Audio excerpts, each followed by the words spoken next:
What's up, guys? Welcome back to another video. And today I'm making a tutorial strictly for beginners. Like, say for example, you're new to using any kind of iPad or any kind of tablet. This should help you get started. I'm gonna show you how to connect a controller. This could be any controller. It could be Xbox, Nintendo Switch, or PlayStation to your iPad and or Android. The process is usually the same thing. So if you're on Android, you should still be able to follow along. And then for Apple users, I will show you how to use your controller in an application called Delta. I demonstrated this in my last video talking about Delta, but yeah, I'm gonna go ahead and include it again. And then I'll show you it working in a normal app or game. So the first thing you wanna do is you wanna take your iPad or tablet and you wanna go into settings. Then you want to go into your Bluetooth settings, and then you want to take your controller. If it's an Xbox or Switch controller, there should be a pair button on the back of the controller.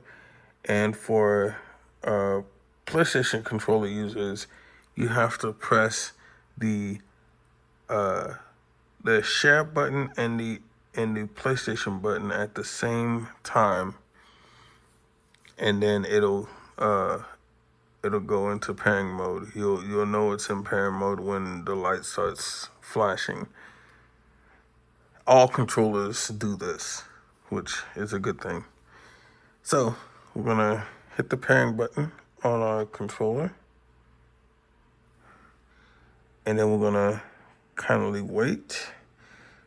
And actually, if you're on the iPad, sometimes you're gonna have to refresh the page.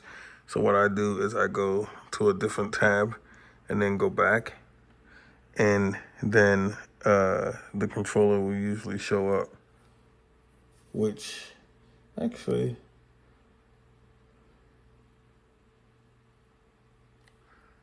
there we go.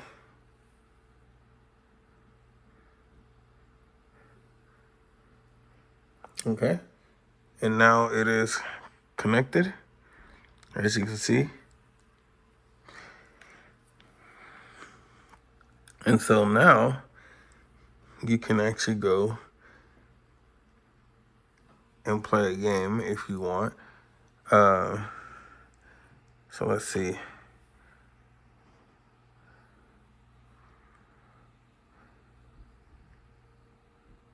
We'll do Sonic Dream Team.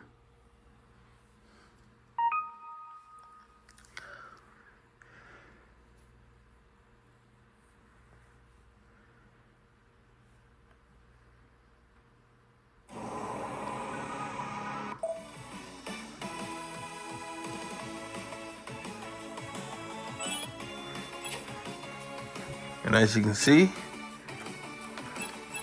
controller works like it's supposed to.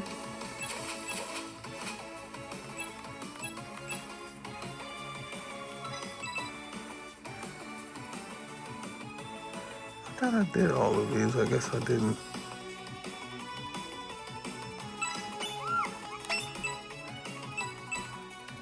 So we'll just go to the first stage.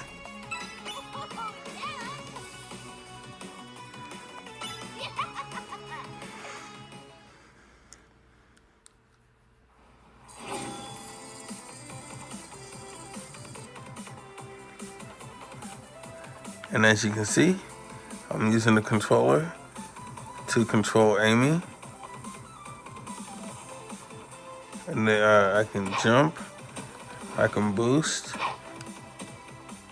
I can pretty much use the controller like if it was an actual console. So that's how that works.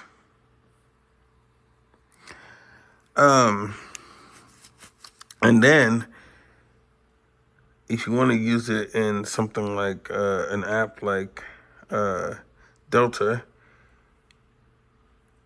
Delta is pretty good at automatically detecting your controller. So when it detects it, you don't have to worry about it. The only time you have to worry about it is if you have more than one controller connected and it's not selecting the one that you're currently using. So to rectify this, what you do is you go click on a little settings gear, and then for whatever controller you're trying to use, whether it be player 1, 2, 3, or 4, you click on it, and then if you have, like I said, if you have more than one controller, you would just pick the one that you're gonna use, and then you can select that one. It'll put a check mark next to it, and then you can go down, and wow, that blue font is not showing up on camera very well. I hope you guys can see that. You go to customize controls, and then you pick the one that you wanna you pick the console that you wanna change the controls for. I don't think I did NES yet, so we'll use that one. And then you just tap the button that you want to change, and then you press the corresponding button on your controller, and that's pretty much it. And then after you're done doing that, you hit done.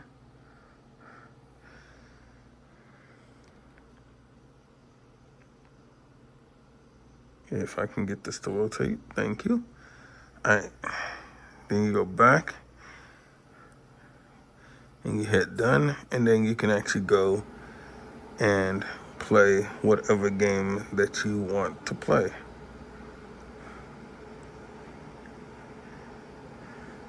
So let's see.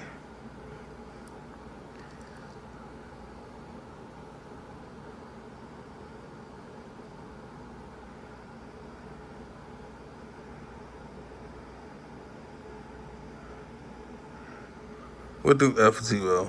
Why not? Oh, let me turn that down. That's a bit loud.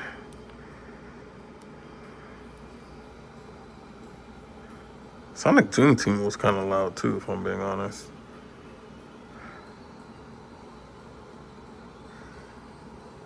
And normally you can change the size if you want, but it's kind of been a bit weird in that regard. Okay, there we go.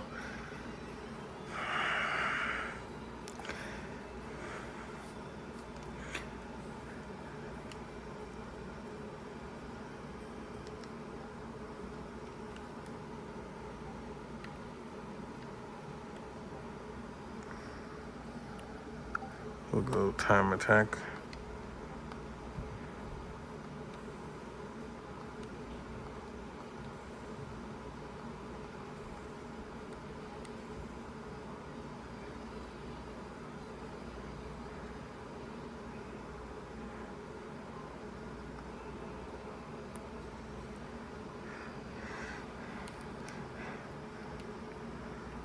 Oh my gosh.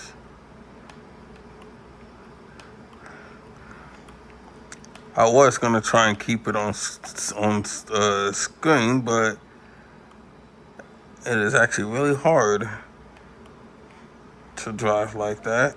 And I'm actually doing pretty decent with one hand.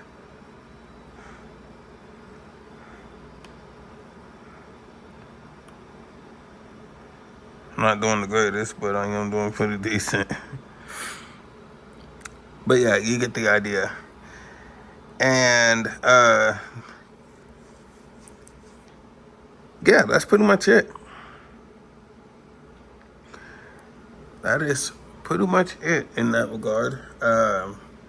It's really not complicated. Apple and Android have done really good jobs of adding controller support. If you're on Android, you can even navigate the screen with the controller without even touching, using the screen to select different apps and stuff. It's actually really cool. Unfortunately, you can't do that with an iPad, but you know, it's whatever. It's no skin off my nose, really. Um, Obviously, there are going to be games that you can't use the controller on. So, if you are specifically looking for games that have controller support, Apple Arcade is a safe bet, and because majority of those games in there should have controller support. Um, especially since you can also use Apple Arcade on an Apple TV. And as far as Android goes, well, when it comes to Android, you're gonna have to really look, because I don't think a lot of them really advertise that they have controller support. They should, but I don't think they do. So, yeah, that's about it.